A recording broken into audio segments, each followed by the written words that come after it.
Before you begin assembling your mat system, you'll want a sharp industrial knife. If you plan to attach your mats permanently, you'll want to use a gel-type rubber adhesive, like superglue.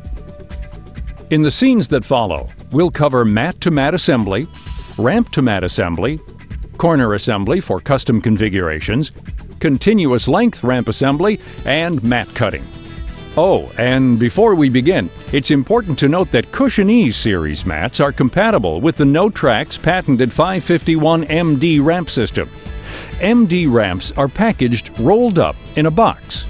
Before starting your project, unpack the ramps and roll them up in the opposite direction a few times to ensure they will lay flat. Once the ramps lay relatively flat, you're ready to begin. Now, let's get started. For mat-to-mat assembly, use the male and female connectors to simply lay mats in place. Line up the appropriate connectors and press firmly together. Once the mats are in place, we suggest that you run your foot along the connection to ensure that the mats are firmly held together. MD ramps come with mitered ends to form corners. The ramps are manufactured in male versions with connector plugs and female versions with holes to accommodate connector plugs. These are the same male and female connectors that are molded into the mats. If you plan to simply attach ramps to all four sides of a single mat, you'll need 2 male ramps and 2 female ramps. Each ramp has a tab at one of the mitered ends. This tab provides a firmer mechanical connection at each corner. Using the male-female connectors on the ramps and mat, connect the first ramp to the mat.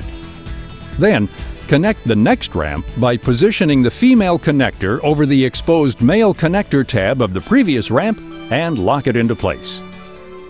Continue to work your way around the mat until all the ramps have been attached. It's that simple. When you're installing a custom configuration, it's always a good idea to lie out the mats and ramps in their intended position before assembly.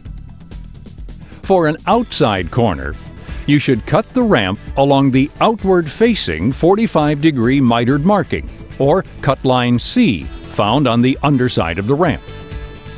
For an inside corner, repeat the process using the inward-facing 45-degree mitered marking, or cut line B instead. For a continuous length ramp, simply cut the ramp along cut line A, found at 1-foot increments along the underside of the ramp. Then, remove one of the corner tabs for use as a connector between the 2 ramps. The 2 vertical plugs insert into the 2 corresponding holes along the cut lines on the underside of each ramp. This will make for a secure joint. As with NoTrax ramps, it may be necessary to cut mats in order to accommodate a specific configuration. All NoTrax mats have 1-foot cut lines on the underside of the mat.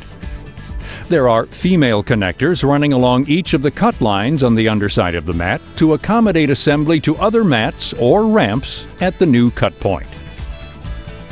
That's all you need to know in order to get started with your NoTrax flooring layout.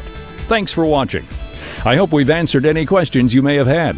If not, please don't hesitate to call us directly at 1-800-621-2802. And don't forget to visit us on the web at www.notrax.com.